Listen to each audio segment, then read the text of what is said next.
All right, welcome back to the study hall. Last one of the year. We're going to do some miscellaneous word problems on the quant side of things.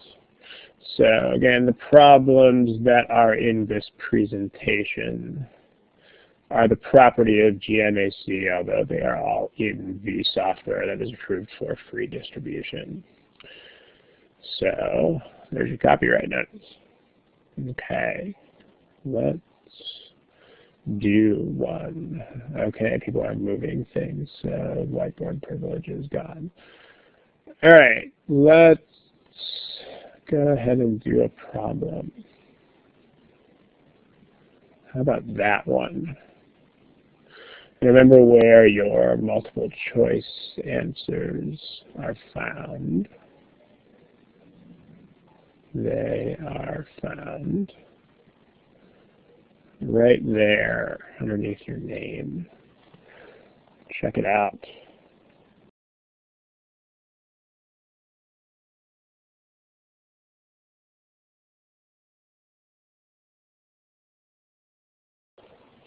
So for a problem like this, it's okay to take a little bit longer than average, but if you are, at this point in the game, if you are not definitely doing something that is directed towards a definite goal that is definite, then you should probably just pick an answer choice. But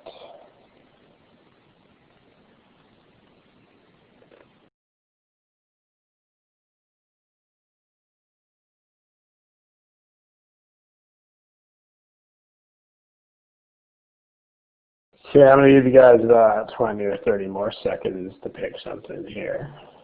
So then we will discuss.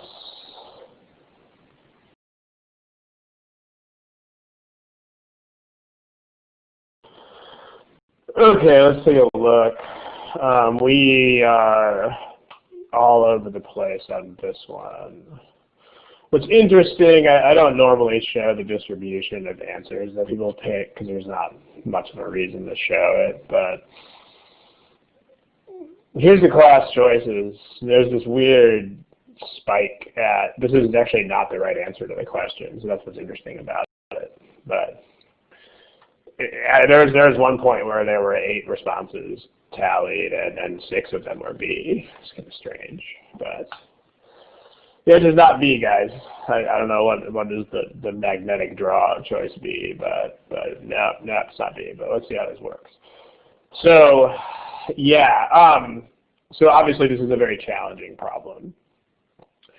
The question is, what makes this challenging? Like when word problems are hard, why are they hard? Sounds like a dumb question at heart, but it's really not. Why are they hard when they are hard?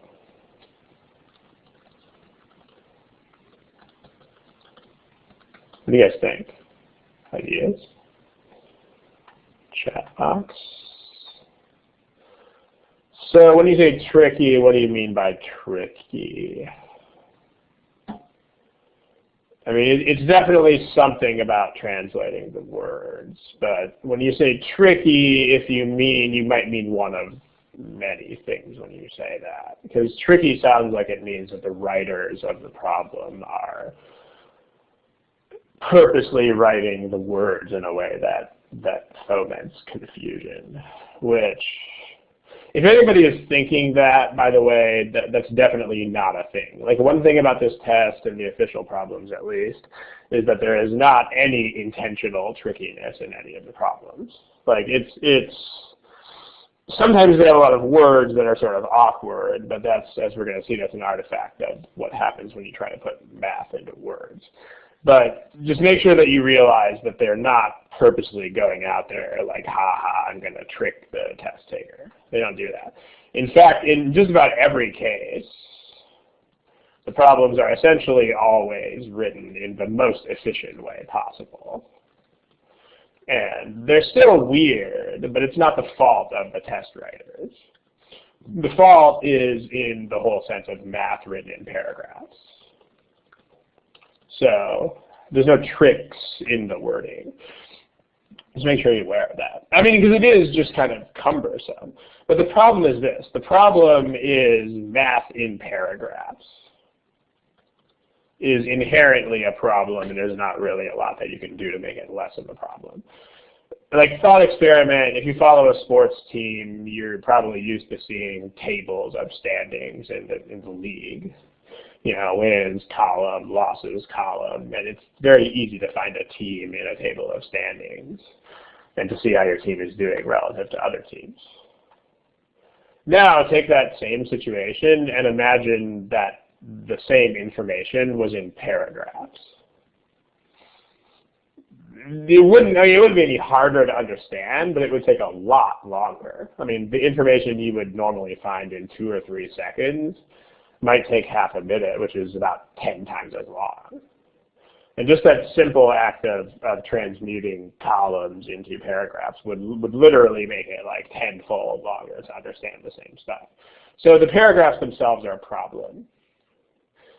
So the question is, how do we deal with math in paragraphs? Well, because I mean, a lot of things that are math-ish are also in paragraphs in the real world.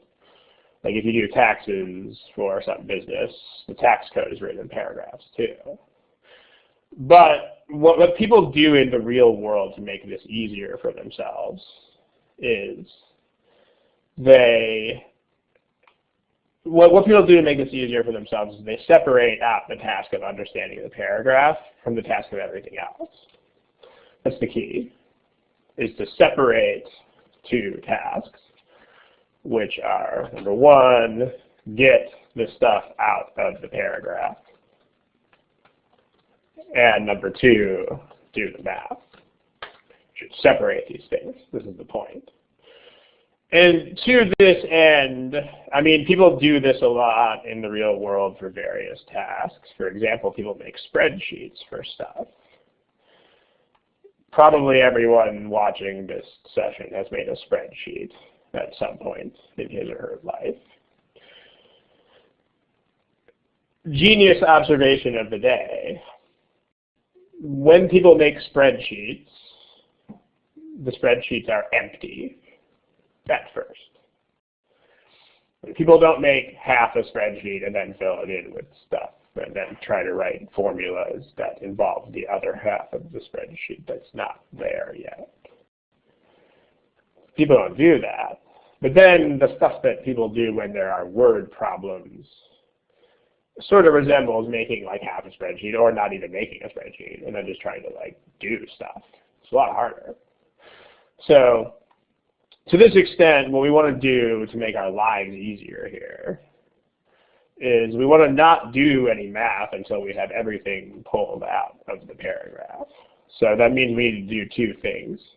We need to physically organize, and then we need to get the information out of the problem before we start doing any math on the problem. So the point is, after we do these 2 tasks, and if we do a good enough job of these, we should only have to go through the paragraph once or twice. After we do these things, we should not have to look back at the paragraph, ever.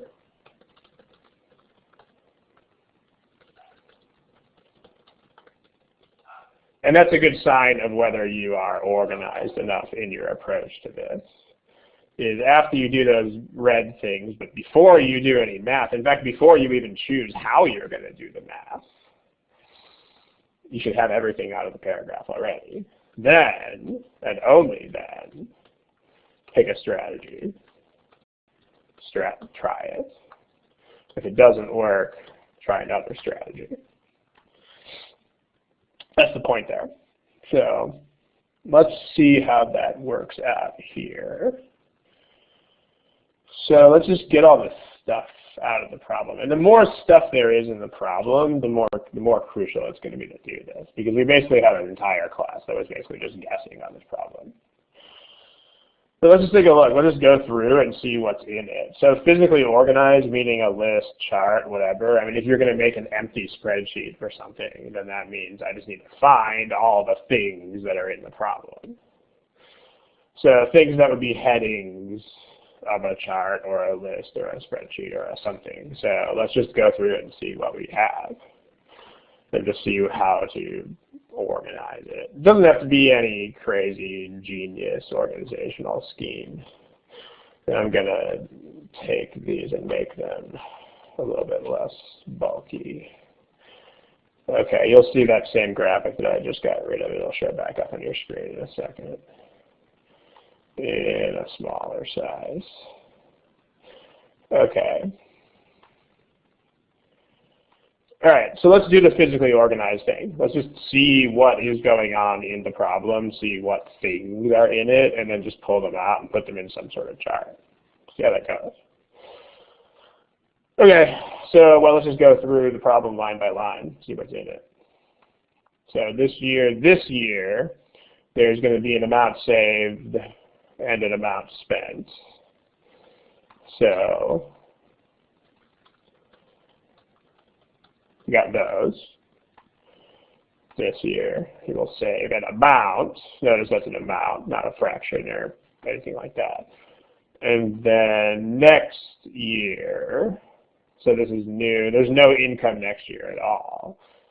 But notice the dollars that he saves this year we've already accounted for, so we don't need to account for those again.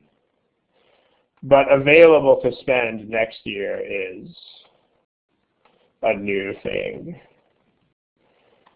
So that's going to be, I mean, obviously you don't have colored markers to use when you take the test, but just to promote understanding of what we're doing here. So next year there's an amount available. There's not going to be income saved or income spent next year because there's no income next year. And then we have a fraction of income. That's back to this year again. So notice that that is amount saved, and there's also fraction saved and amount spent. So those are all related to each other, but now that we know that all of those are going on in the problem, then we can deal with them more effectively.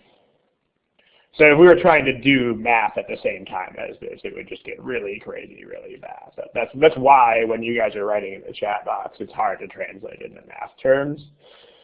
Now you see why, because you don't even know what things are going to be in there yet if you try to write equations too early.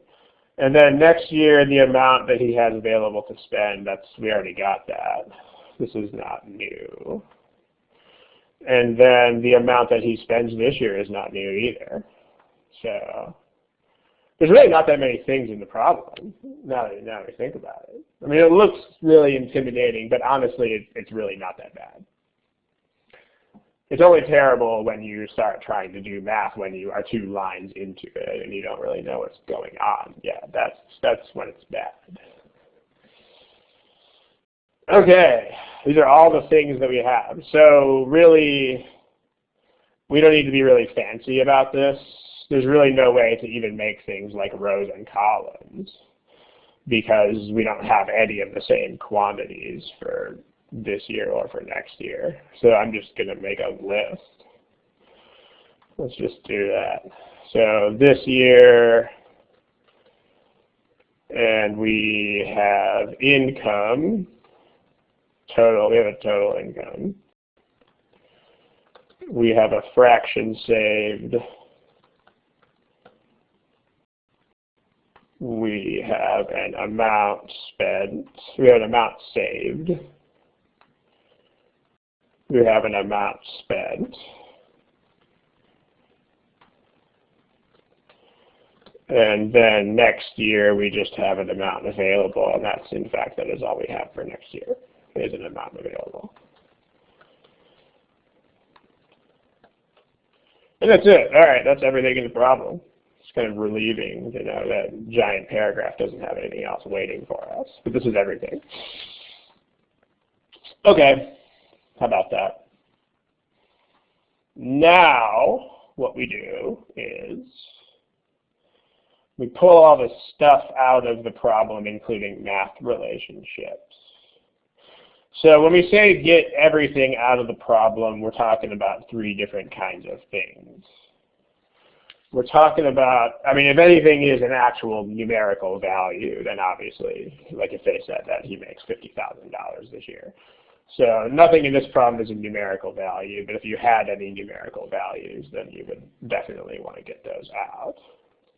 But also relationships among quantities that are in the problem. I mean, these are the things, if you were actually making a literal spreadsheet here, then these would be like Excel formulas. And then finally, of course, you want to get the goal of the problem. So what is the thing you actually want to find? And it's best to just go through line by line collecting this stuff. And then if you do that conscientiously enough, the point is that you will not ever have to do it again. Like no more looking at the paragraph ever. It's good stuff. So, okay. So the deal is that, and I mean, your chart doesn't have to be pretty. That's the other thing about this, is you don't need to make it attractive to the eye. I mean, you might have a whole lot of chicken scratch on the chart as long as it is chicken scratch that makes sense. So for example, this year income consists of amount saved plus amount spent. So what I'm going to do with that is I'm just going to draw two lines. Well, curves, not really lines, like this. And I mean, I'm going to remember at least for 3 minutes what those lines mean. What those lines mean is that those things add up to income. So this is like, these lines are like an Excel formula. I mean, I definitely don't want variables for that because I don't want, you need to really, really, really watch out for not having excess variables. It's better to just indicate relationships with things like arrows and lines and even words, because having too many variables in the problem is honestly the single thing that makes people get lost on word problems the most. It's a tip there. Just no excess variables. Don't use variables unless you really, really need them. And really, really need them means like I'm about to do algebra with these exact things right now that are in front of me, which we're not doing that yet. So like these lines right here with an arrow on them, that substitutes perfectly well for a variable. It's pretty good. Okay. And there's a fraction. So fractions, we know how those work. So I can just write that in on there too. So income times the fraction saved is equal to amount saved. I can just write that in there too, like that. It's a thing. And then for each dollar that he saves this year,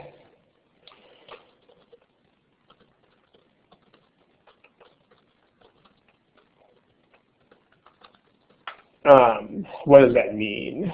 For each dollar that he saves this year, he will have 1 plus R dollars available to spend. What does that mean in terms of math operations?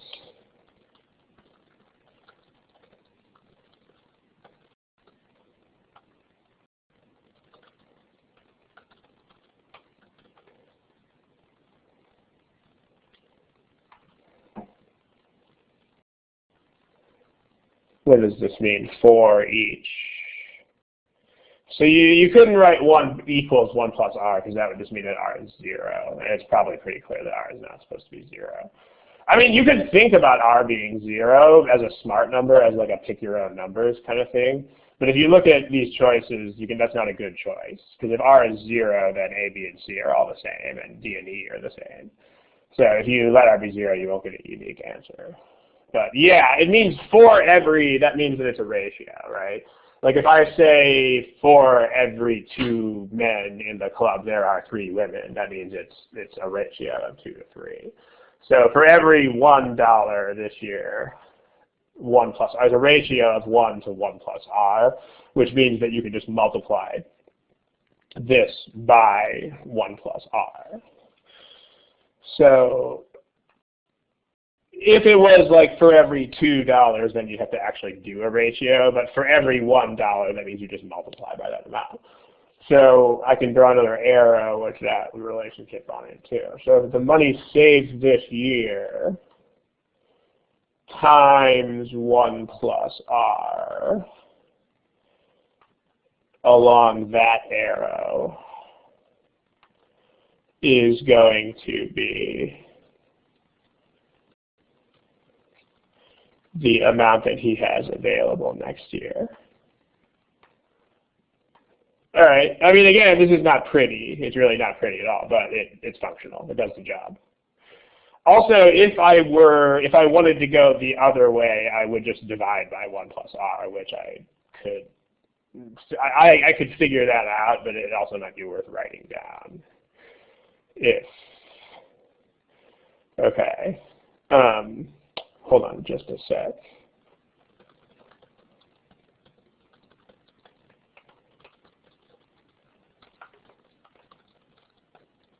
All right, let's keep going through the paragraph.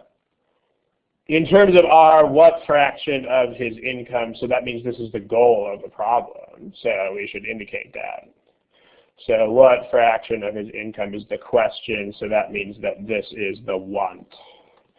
So we can write the word want in this box right here too. So that next year, the amount he has available to spend, this green thing will be half of the amount spent. Okay, half of, I don't really like fractions. Instead of saying this is half of this, I can just say this is twice that. So, but whichever way you want to do it, so as long as you are on top of that. So if I take the amount available, then I can multiply it by 2 to get this. Or if I wanted to go the other way around, I could multiply by 1/2 or equivalently divide by 2. So I don't know which way this is going, so I'll just write them both. So that's divided by 2. All right. I mean, this is really not so bad, right? It's because now that we've done this, we are totally done with the problem. Like if the rain came and washed away the problem, that's fine. We don't need it anymore. It's not a thing. It's gone. We don't need it anymore. Cool. So let's solve this thing. Let's do it. How do you want to do it? Let's try doing some algebra. How do you guys want to start this thing?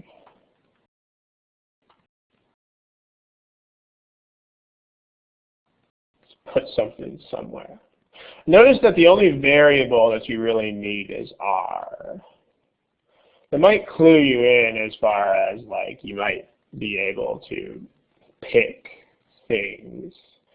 But if you don't feel comfortable picking numbers, then what things do you want to pick as variables here? What do you guys think? I mean, one thing we should definitely have a variable for is the thing we want. Because if we're going to have a whole bunch of algebra on the page, we would like to be able to solve for a letter. So the thing that we want, that gets a letter. Let's call that F for fraction.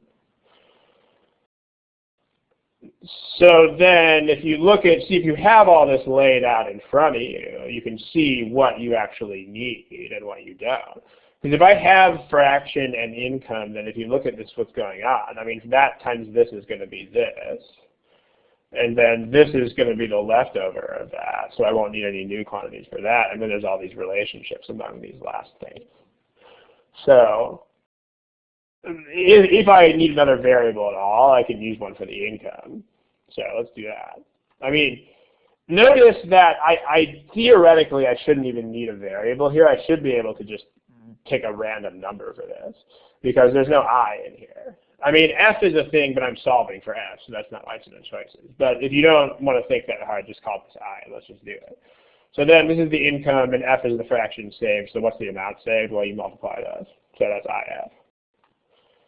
Okay. Now, notice all I have to do is follow my own directions. I just have to look at exactly what I did on the chart. So, okay, well, these two things together make I, and that is IF, and that is the total of I. So what's that?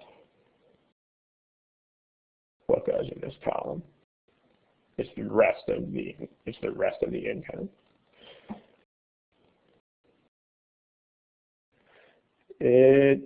Yeah, total income. It's total income minus amount saved, right? Because it's just the rest of the total income.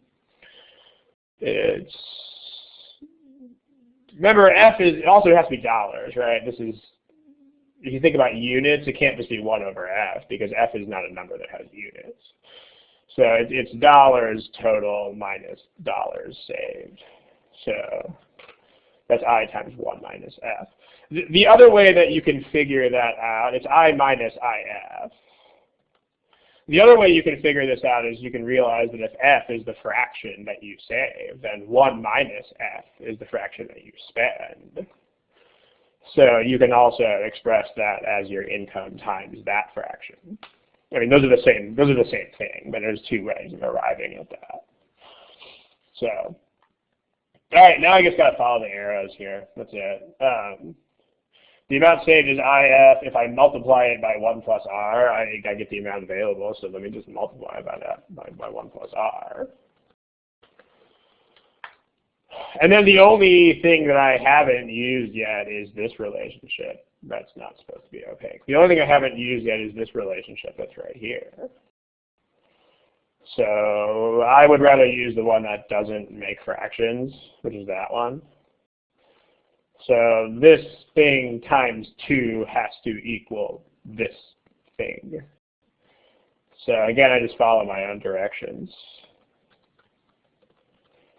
So IF2 times IF1 plus R equals I minus IF. This is an equation. I mean, this is pretty much it, except I have to solve it. What am I solving for? I'm solving for F, so that means I have to distribute stuff and isolate the F's on one side. So 2IF plus 2IFR equals I minus IF. So there's a lot of, and everything has F in it except for that I. So I move the IF over, it's 3IF plus 2IFR equals I. And then to solve for F, let's move this stuff up. I just have to factor F out of that left side. So that gives me F times 3I. Well, F times I times 3 plus 2R equals I. The I's are going to go away when I divide. And that gives me F is 1 over the quantity 3 plus 2R, which is choice E. It's kind of neat. I mean, if you notice this whole workup that we just did here, I mean, the brain work basically stops happening at this step pretty much. You know, like after the variables are in there, there's not really much in the way of brain work. I mean, if you write enough stuff down on your chart, then you kind of just have to follow exactly what you wrote on your own chart, which is kind of neat, really. So you just do what the arrows say. I mean, there was a little bit of thinking required to fill in the amount spent column, but not really a ton. I mean, because I had arrows reminding me that these two things add up to I. So I just had to remember that it was I minus this one, which is, the arrows were there to remind me. So that's a thing. So basically, I didn't have to think at all after I set the chart up. All the thinking is up front. And notice that the rain came and washed away the problem as soon as we were done. But we were okay, because we had this kind of framework going on. So just notice, I mean, again, obviously this problem is hard. I mean, we had the total number of correct answers in the group was a little bit worse than random guessing. It was like 3 out of 16, where random guessing would have been 3 out of 15. So a little bit worse than random guessing. Like, if you just close your eyes and eeny, meeny, miny, moe, would have been better on average. So that means the problem is hard.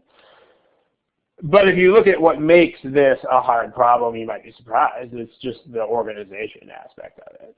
So this is really what you have to do to conquer word problems, is focus on these two steps right there.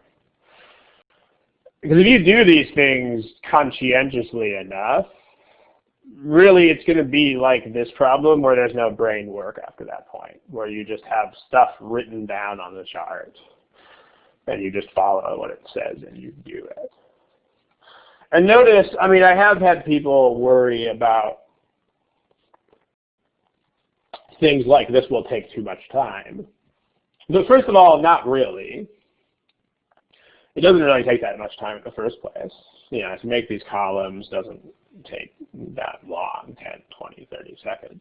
But it actually takes negative time in the sense that the time that you do spend making these columns, you will easily gain back in terms of not having to keep referring back to the text. Like, if you don't do this, you're going to have to look back at that paragraph like 8 times. And again, it would be foolish to try to finish this in 2 minutes. But after even like 4 or 5 minutes, there were still a lot of people not done, and that indicates a certain lack of efficiency. I mean, nothing wrong with spending 3, 3.5, something like that on a problem like this, because it is a really long paragraph. But there are limits in the world, and 5 minutes is definitely beyond those. Does anybody have any questions about this thing? About this problem? Do type chat box type. Malik is typing question. Let's see what Malik is asking. Any other method bias? So yeah, you can. In the interest of getting to more problems, I'm gonna do this. I'm gonna go ahead and say, like, here's an exercise to try at home. But if you can tell that because I drops out in this problem, and if it didn't, then you would have to mention it in the answer choices. So you can actually pick a number for I, and for R. You can actually pick numbers for both of those, and that might make your life easier. The setup should be the same, though. You should still use the same columns, and you should still write the same sort of stuff down. In fact, let's go ahead and try that. It shouldn't take too long. So let's say that we picked R. So what you should do in a problem that has this many words in it, what's the danger of picking your own numbers? I mean, assuming you're doing a problem where you actually can pick your own numbers. I mean, obviously, if you're doing it when you're not allowed to, that's terrible. But if you're picking your own numbers on a problem, okay, let's see. R, spend the same next year. 1/2 target fraction. 1/2 2R plus 3. That looks like it works. Okay, so you actually backed into the target fraction. Sure, that approach looks totally valid to me. And then you get, although you would have to try. It looks like you'd have to try all of those different answer choices to see that, which is still doable. Because I noticed in your workup that you have the 2R plus 3 kind of there. So you just have to try them, but if you do it, that's the right kind of, the most important thing that I can say there is just to kind of pat you on the back and say, well, that's the right attitude. In other words, this is the right attitude of I had to try them all. Because this right here, this is the point where a lot of people would talk themselves out of doing this. Like, a lot of people would look at it and say, I'm not going to do it. I think it's going to take too long. So this is all that matters is that you did it. So this is good. This is the right attitude. Just throw stuff at the problem and see what sticks. And it'll work. But yeah, you can also, once you have this setup that we have here, you can pick numbers. Like let's say that my income is represented by 1. And then let's say that I let R. So the risk is that you might get a coincidence. You know, like if R is 0, this would be an easier problem, but then A and B and C would all be the same. But if R is 1, so let's try income is 1 and R is 1. So then this would be, let's just see if these numbers are the same. If any of the answer choices are the same, then I'll take a new R. So that's 1/3, that's 1/4, that's 1/5, that's okay, that's bad. That's 1/4 and also 1/5. So nope, don't want R is 1. So let's try R is 2. See, we're checking that because otherwise we would have had to do all that work for no reason, right? So this is 1/4, this is 1/6, this is 1/8, this is 1/5, and this is 1/7. Okay, well that's nice. So then notice that's 1 plus R is 3 now. So, okay, the income is 1, the fraction saved is still F. So the amount saved is 1F. It's probably also a lot easier to see that the amount spent is just 1 minus F now. And then if we follow the black arrow, then this is 3F. And then if we follow the purple arrow, then 3F times 2 is 1 minus F. So 6F is 1 minus F. 7F is 1, so it's E. You can do that too. So the point is, once you have a good physical organization, it's kind of like having a good spreadsheet. I mean, you can do anything with a good spreadsheet. You're not committed to doing things like algebra or whatever. So, yep, you can pick numbers. You can do stuff. It's cool. And Malik, what you did is basically like back solving type of thing. Neat.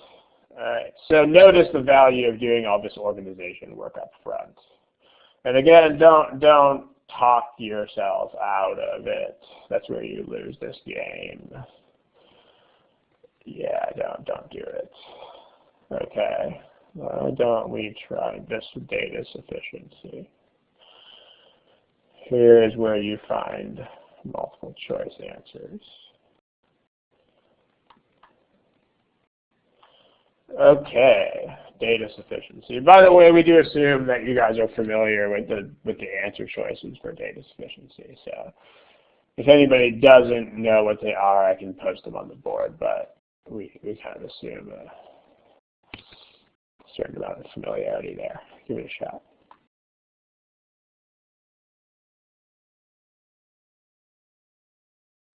Okay, we should probably be wrapping this one up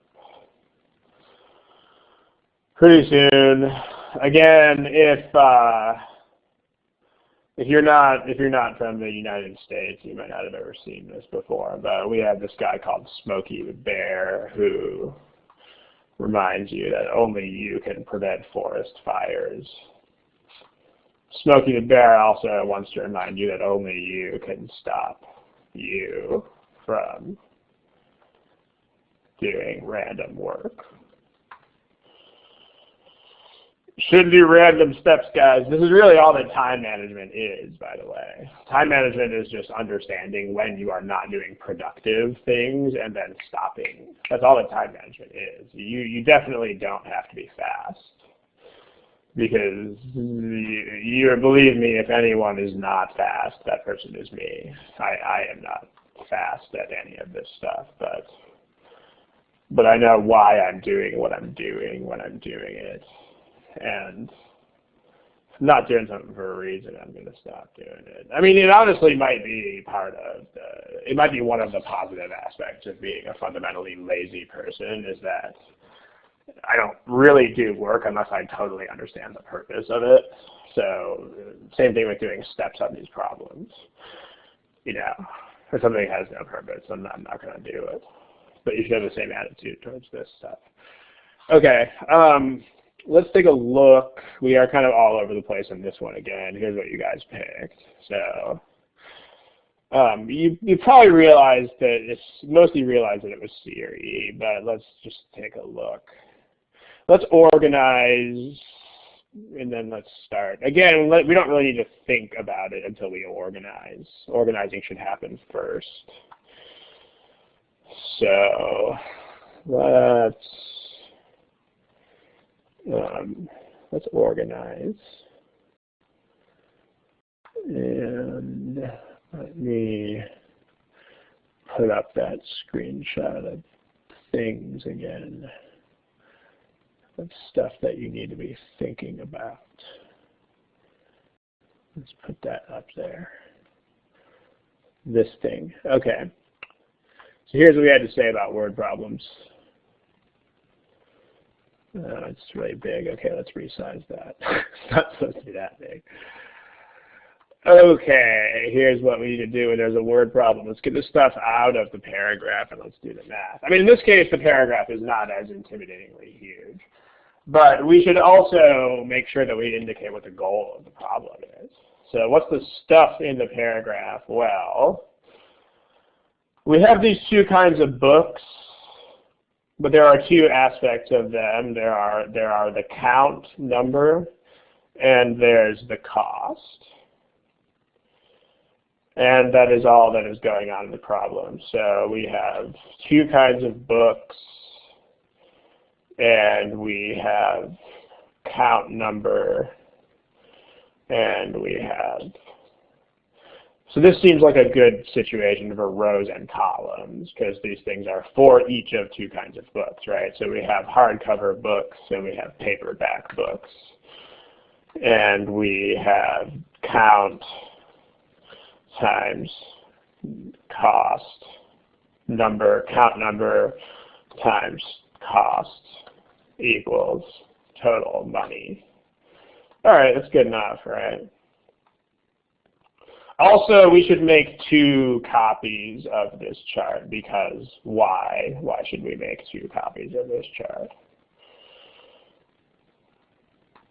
Goal of the problem is the number of hardcover books.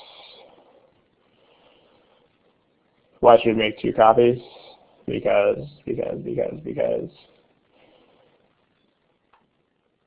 Yeah, it's a data sufficiency problem. I mean, remember that data sufficiency is, whenever you say a data sufficiency problem is a problem, that's kind of a lie, because it's actually two problems.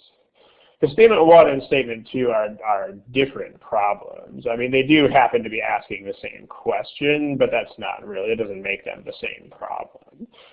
So here are two copies of that chart. Here's one, and here's another one. And I mean, even if you don't need both eventually, and if you have to combine the statements, you can always import information, or you can just sketch up a new chart. So the goal is that top left box, and then we have what we have. So more than 10. Okay, now when you're working with things that have to be integers, I always find that it helps to translate every inequality into less than or equal to or greater than or equal to, because then you know what the boundaries are, right? So this is a tip that helps me. So it would probably help you guys too. So translate inequalities into less than or equal to or greater than or equal to. So for instance, more than 10, if you're buying a number of books, means 11 or more. I mean, the reason this helps is because you know the minimum number is 11. Like if you're looking at greater than 10, it's just not that obvious. You have to do a lot more work with your brain to realize that. So this is 11 or more in both statements. So let's just go ahead and write that in there. That is 11 or more, that box that is right there. Okay. And then, all right, so now statement 1, right? the total cost, so that's going to be the sum of, so we can make another ad hoc box here. That money plus that money is a total cost box, which we can put here. This has to be at least 150. Now, I mean, when I'm looking at this, here's what I'm noticing. I'm noticing that I don't have any upper limits at all on anything. Like, if you look at what I have here, this is just a minimum. And this is also just a minimum. And there are no maximums on anything at all. So it should be pretty clear that this is not sufficient. You don't even need to waste your time analyzing it, because you could have millions or billions or trillions. So definitely not sufficient. There's going to be a lot of possibilities for that without even trying. And again, if you write that on there, you can be sure of that. You know, like, this is everything from the problem, and that's it. In fact, remember, the rain could come wash away the problem again here. The rain came and washed the problem away. I don't care. It's enough. Statement 2. Let's see what we've got there. So now we know the total cost was less than 260.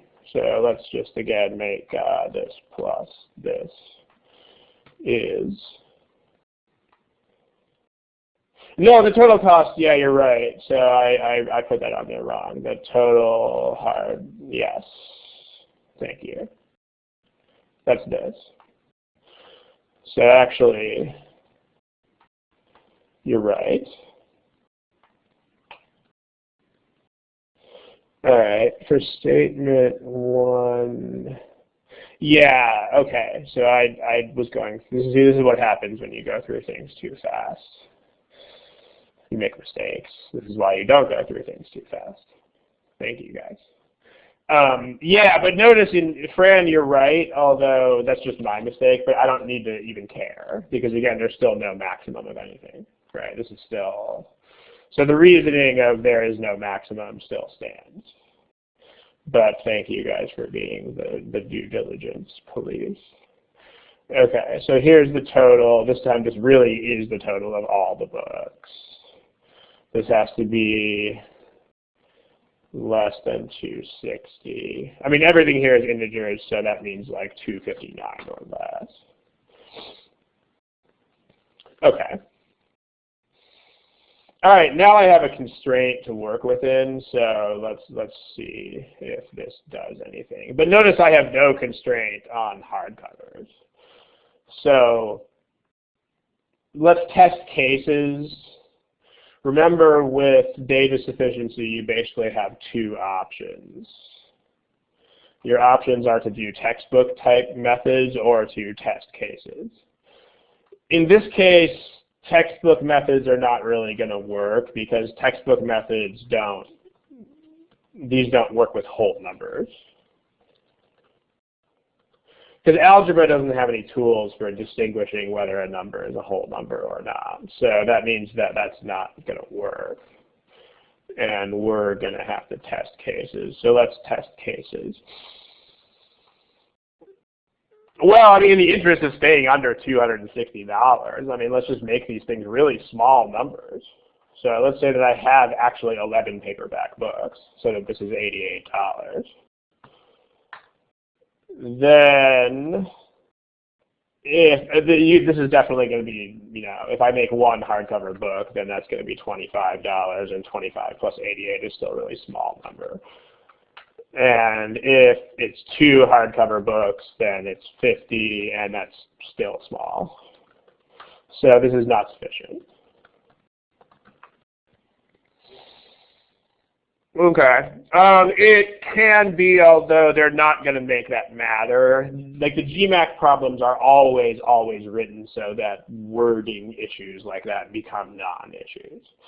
So that's another thing that is really cool about the problems that GMAC creates, is they really go out of their way to make sure that tricky wordings are not a thing. So they're going to make that not matter. So Yeah. Because, you know, the problem says he bought some hardcover books. So I wouldn't use 0 just because if you bought some books, then not 0 books. In fact, you might not even use 1 because it says some books. Like, they really do think about that. So if someone is like, well, some books is plural, so I'm going to make it at least 2, it'll still work. But they will definitely still make it work. They're very good about that. So let's do the combination. So if it was my paper, I would just sketch up another chart. So let's do that. The information we have is everything from both statements. So this is still at least 11. This is now at least 150, which means what about the quantity of hardcover books? What does that mean about the quantity? Yeah, it means 150 divided by 6. So this has to be at least 6. Because notice, even if that number was 140, it would still be effectively the same restriction because you have to buy integer units at base. So that's why you want to relate this back. And then this is supposed to stay under 259. So 259 or less. And remember, the goal is to change the yellow number. So what should I do with the not yellow number? What should I do with this number? And again, if you're looking at all this in a chart, it's going to be a lot easier to make these strategic realizations. You don't have to be as smart, so to speak. If you want to change that number, if you want room for this number to grow, what do you have to do with that number? What should I make this? I should make this. Yeah, I'm just going to make it 11 and keep it there. Because keep the minimum number of paperbacks, because we are not interested in changing the number of paperbacks. So that leaves the largest amount of room possible for the number of hardcovers to get bigger. Because that's the only thing we're interested in doing is changing the number of hardcovers. So this is going to be permanently 11, and that's going to be permanently 88, because we're not interested in any other case. So, okay. So let's just take the minimum number of hardcovers. That's 6, that's 150, that's 238. Aha, well, if we try to add another hardcover, that's an extra 25 bucks. That's not going to fly. It's too big. So this is a no-go. Can't do it. I mean, you could add a paperback. In fact, you could even add 2 more paperbacks, but we don't want to because we don't care. So the only number that's possible here is actually 6. So together sufficient. This is C like cat. And again, notice the role played by organization here. It's a big one. I mean, it just helps you keep all the facts straight. Like if you're looking at all these things, then you don't have to remember anything. And if you know that's the goal, then we know we want to minimize that. There's a couple other lessons to be had here as well. Like if you want, you really have to arrange everything around what your goal is. That's another big lesson. You know, the goal is to change the HCs. So thinking about any number of PBs other than 11 is a total waste of our time. And if you didn't realize that, you might waste a bunch of time messing around with different values of these. But any questions about this problem? If you have questions, please type in the chat box. How do we get the, it's from statement 1. If you look at, the hardcover books are $25 each. So if this number is at least 150, then you divide it by 25. Okay, if there are any other questions, please go ahead and ask. If not, go ahead and try that one. Okay, multiple choice options. Wait a minute, here, this one. Okay, multiple choice options are here.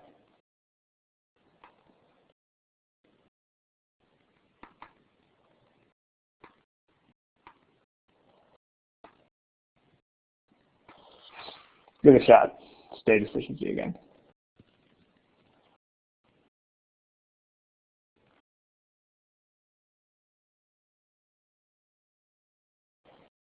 That's Smokey the Bear. Smokey the Bear wants to remind you that only you can stop you from doing random work.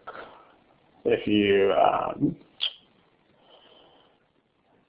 this problem shouldn't take forever and ever and ever, amen. I mean, if you are still working at this point, then it seems doubtful that your work is headed towards a distinct goal. I mean, remember, time management is really just a function of honesty with yourself. I mean, that's uncomfortable, but it's the truth. I mean, it's really not a time chart thing. I mean, I think a lot of people bury themselves in things like time charts, almost to avoid the uncomfortable honesty with myself part of time management. But really, it's just, am I doing this work for any reason at all, yes or no? And if the answer is no, then just stop doing the work. But let me give you 15 or 20 more seconds to pick a multiple choice answer.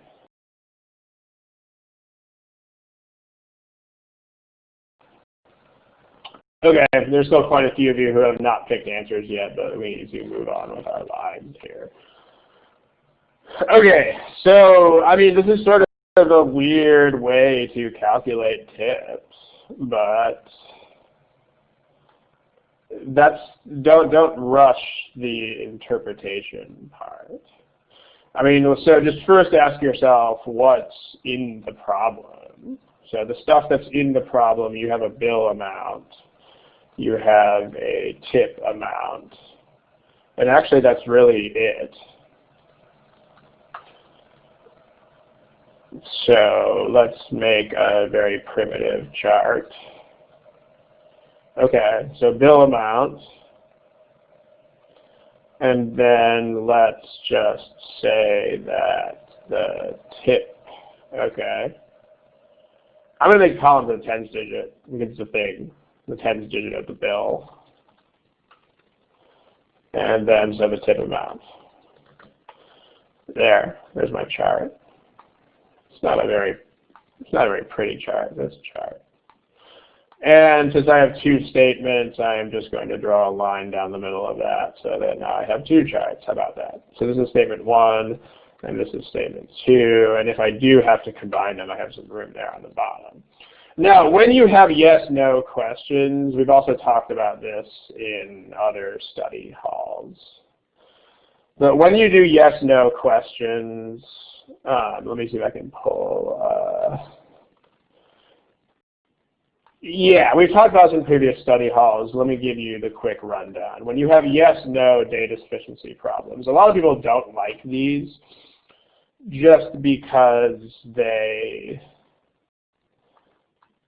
don't make the goals as clear as they should be. Because, I mean, the biggest problem, the biggest issue on yes/no problems is actually the presence of the words yes and no.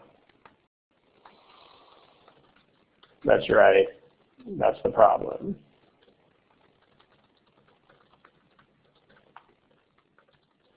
Your goal is to get rid of these words. I mean, the reason why these words are an issue is that they're not things. Like, they don't happen in problems. Like, you don't do a bunch of math and then have the words yes and no fall out. It's not really a thing. Right? So what we want to do is we want to replace those with things that are actually things so that we can have goals. So let's take out the word yes and replace that with tip is greater than 15% of the bill. And so you know what else I'm going to do here? I'm going to make a I'm going to make another column for, let me make this compact here. Get rid of yes and no. All right, so I'm going to make another column for the 15% of the bill, because then I can just compare those with my eyes. That's always a good thing. So there we go. And because I know that I am doing inequalities, I'm going to leave a little skinny column there for this sign versus that sign. There we go.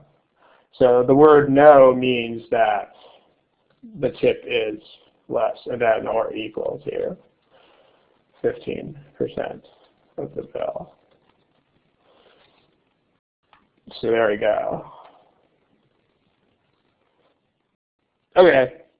And then, I'm going to write down stuff so that I know what my goals are, right? Like, it's not a very complicated thing, but I'm just going to put each of those signs here with a question mark after it.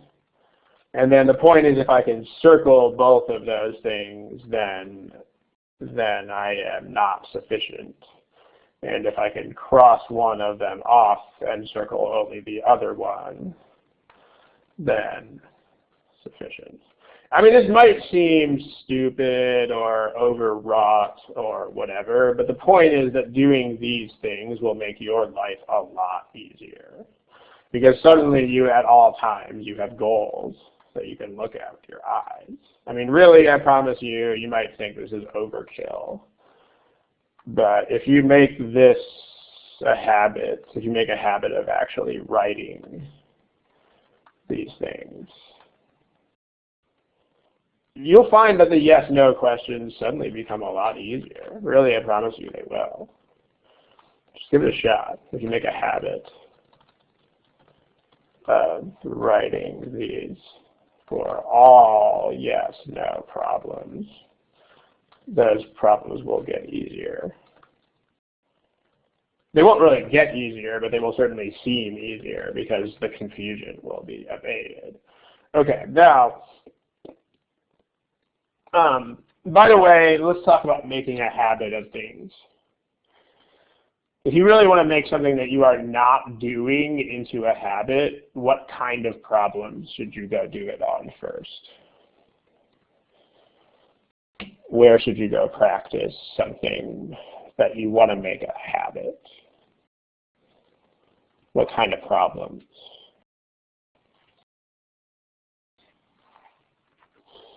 So maybe those, that's not really what I had in mind, though. Because those are the ones where it's an issue, so it's going to be extra hard to start it there. Let's say that you were a musician and you wanted to do something. Let's say you wanted to build better habits in the way that you played music, or you just wanted to play the music differently, right? Like, yeah, if you're a musician, if you're going to mess with anything about the way that you play music, you're going to do it on the easiest songs that you play. Because those are the easy ones, and you can mess around with them, and you can change things, and you won't get disoriented, right? Whereas if you mess around with anything about something that is already challenging, it's just going to get crazy. So, yeah. Making a habit means go do it on exactly the problems where you do not need to do it. This is why a lot of people are not that good at changing habits, because they try to only do the thing where it's hard and where they need it. This is the irony, but this means practice it on the easy problems first. This means start practicing it on easy problems. It's kind of like if you live somewhere where there are earthquakes.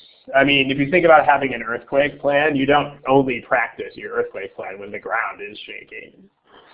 You practice it on random days when you totally don't need to be doing it, because that's how you build habits. That's what you do. So that when there is stress, you have the habit.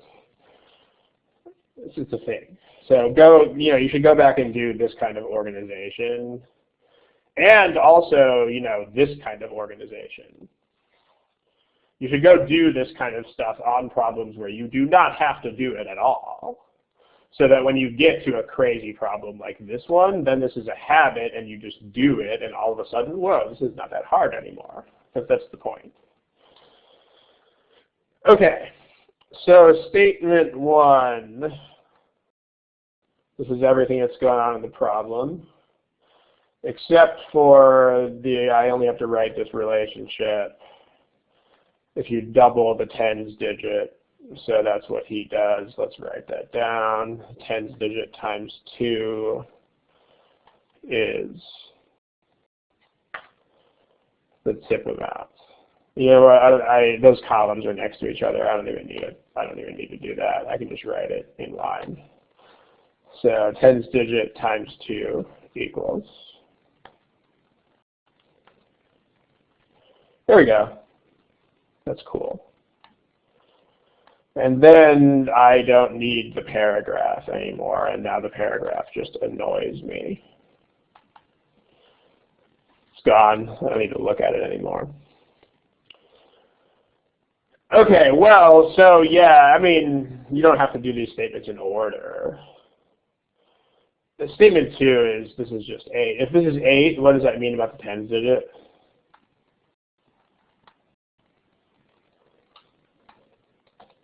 It means that it's 4. By the way, that means that the answer is not C or E, because these statements are all in statement 1 too. So if you combined these two, you would just get the same thing as statement 2. So C and E pickers, note. Right, because I mean, if it's going to be C or E, then each statement has to have cases that the other one doesn't have. So, yeah, but this means the bill is somewhere in the 40s. Okay, so now notice, I want to make these things both happen. What kind of numbers are generally most expedient at doing this? Like if I want to make something less than and not less than something, I should pick extreme values. I should do that, right? So let's say that the bill amount is like 49. They didn't say it was an integer number of dollars, did they? Did they say that? No, they didn't. Okay, so it could be $49.99. Although I doubt they would make that matter. But let's say that we do $49.99. And then let's say we do $40.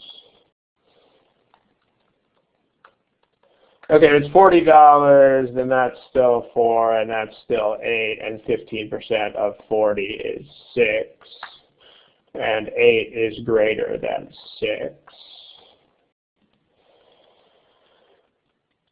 So then my goal is to make 8 less than something. Maybe I want to make this really big.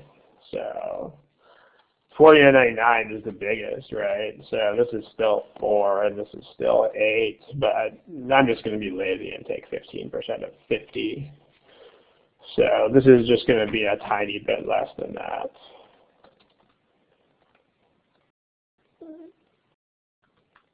Well, 15% of 50 is $7.50. So this is going to be a little bit less than that. That's still bigger. This is impossible. So it's sufficient. I mean, again, notice that the time that you spend writing those little thingies there, you're going to get it back because you know right away. You're like, I have goals that I can look at with my eyes and I can circle them and I can cross them out. And it's so nice. It's so efficient. You'll save the time. Like the time you spend doing these will never really be time spent. It'll be time that you get back at the end.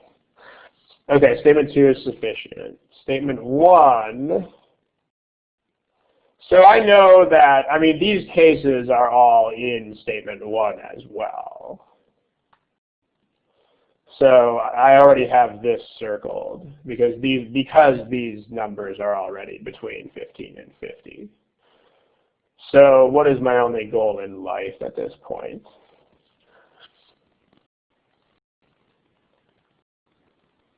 My only goal in life is to try to do what? To try to get, well, remember the words yes and no are not things in the world anymore. I'm trying to get, what do I want to do with a tip amount? Do I want a tip amount to be like really small relative to the bill or really big? I want the tip to be less, right? So this means, this is my goal, which means I'm going to try. I mean, I only need to look at bills that are something 9.99 at this point, because I want the tip to be less than this, and the tip is not going to change for any tens digit. So if you have a sense of a goal here. So does not 15 and 50, no, that's not the point, right? I mean, I'm wasting my time if I look at any bill that's not 19.99, 29.99, or 30.99 because of the goal. I mean, if I want the tip to be less than 15%, I don't want something that ends with a 0. By the way, between doesn't allow 50 anyway. I mean, it's between means between. Like, for example, Chicago is not between Chicago and Denver. So it's strictly between is the meaning of that word. If they do want those numbers included, they will actually put the word inclusive after the between. So, and if you've ever seen them do that, if you've ever seen them write between A and B inclusive, then that actually is proof that they have to write that, which means that if you don't write that, then it's not inclusive. So let's yeah, I mean let's just try 1999 or yeah. Okay. So then the tens digit is 1 and the tip is 2. 15% of the bill is almost 3. Right, because 15% of 20 is 3. So we got it. It's not sufficient. So, yeah. Philippe, I think your 16 will also work because it'll give you 240. Although, again, that's not as directed. That happens to work here, but it's kind of a random choice. And random choices are how you burn time on these problems. I mean, you get lucky with that one. But you would want to just check things that look like this because these are your best chance of making this happen. So there you go. It's not sufficient. So overall, this is going to be B like boy. Lindy P, because what we had, like the only thing that we were trying to make happen was this one, right? So if you think about the way these things work, like in each tranche of possible prices, like with the same tens digit, the tip doesn't change. So the best way to get 15% of the bill bigger than a tip is to make the bill as big as it can be for a given tens digit. So, because like all of the bills from 10 to 19.99 are going to have a $2 tip. So we would want, the bigger the bill is within that interval, the better chance it has of doing what we want. So, I mean, Philippe, if you're picking random values, then that's still better than not picking values, because doing stuff is always better than not doing stuff. But, yeah, and that's probably the result of going too fast through the problem. Don't go too fast through the problem. Also, the other thing, so 2 notes on this, and then we'll quit. We're going over time. Okay, so confusing the ones digit for the tens digit. The first thing is this is probably the result of going too fast. Don't do it. Don't rush. Go slow. The U.S. Marines have a saying, slow is smooth and smooth is fast. The U.S. Marines are correct about that. Okay, the other thing about this is common sense should tell you this is wrong. Because they're not going to define things in a way that is weird or stupid in the real world. Like if someone defined a tip as twice the units digit, just think about how weird that would be. Like they would be tipping the same amount on $81 as they would on $11. that's not how people tip. Because the way that Martin tips in this problem is kind of interesting, but it's not a horrible way to tip if you're a really lazy person. I mean, it's a generous way to tip, but it's not that weird. It does go up as the bill goes up, right? So, and yeah, as Stephanie points out, if the bill is $80, you could be stiffing them completely, right?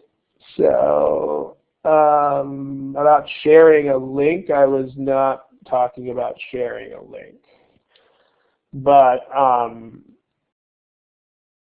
in terms of picking numbers, no, what I was going to say was I was going to tell you to do it at home. That's all I was going to say. But then we went ahead and did it on the board anyway because we're cool like that. But if you do, there are more study halls on this. There are lots of them. There's like 5 at least. There are lots of study hall recordings with the title "Flexible Thinking in Quant" or "Flexibility." Like if you go to the page with the archive on it, and then Control F or however you find things in your browser, and then search for Flex, you'll find several recordings that you can watch where we talk about different strategies for problems. So you can check that out. It's not just for picking numbers, but it's for lots of alternative methods like back solving, picking numbers, estimation, brute force arithmetic, testing cases on data sufficiency. These are all things that people don't do enough of. I mean, I'm going to go ahead and close this pretty soon, but I'm going to leave you guys with a thought. Here's a thought experiment.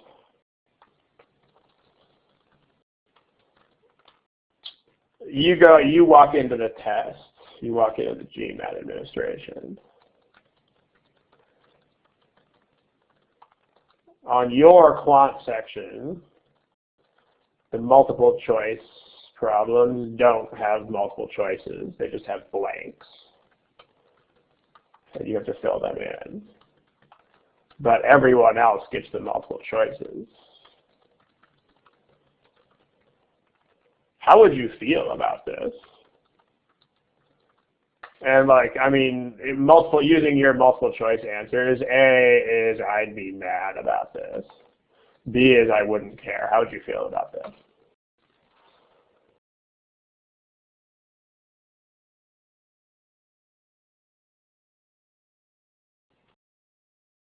Actually interested in how people would respond to this.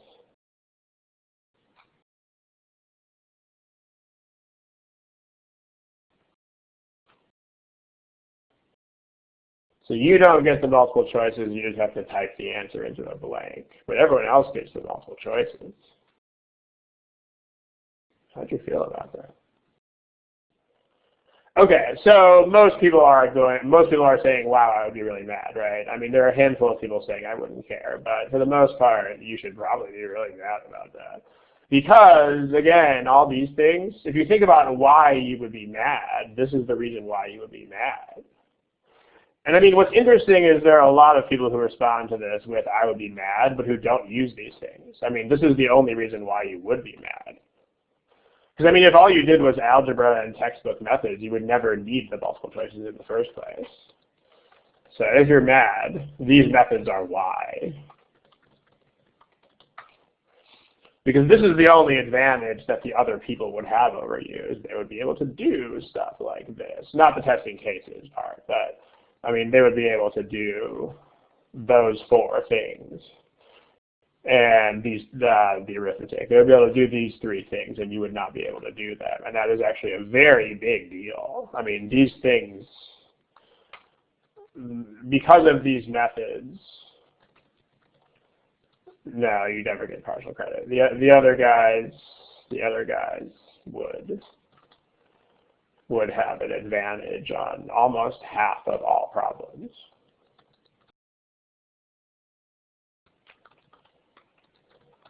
That's a pretty big advantage, guys. So, yeah. And if you did put I don't care, then that means that you are disadvantaging yourself, because that means that you are not using these methods. So these methods are a very, very big deal. You should be using them. They work a lot. If you're not using them at all yet, check out these videos. Okay, we are now way, way, way, way over time, so I'm going to kill the recording. Good night, good afternoon, good evening, to wherever you are. Good luck. This is actually the last one of the calendar year. I don't know exactly when the next ones will be, but they'll be in January. It'll happen. It'll be a thing. So we will update you on that as we get it scheduled. It'll post up on the page when it gets scheduled. So look out for that around. I mean, they'll probably post it up pretty soon, I would think, but like before the end of maybe this week or something. Or sorry, before the end of next week. It should be posted up there. So let me kill the recording, and thanks, guys. Have a good one. Stay safe. If you travel for Christmas, travel safe. And stay warm. And if you're in the southern hemisphere, I'm jealous of you and your heat. And I will talk to you guys in the new year.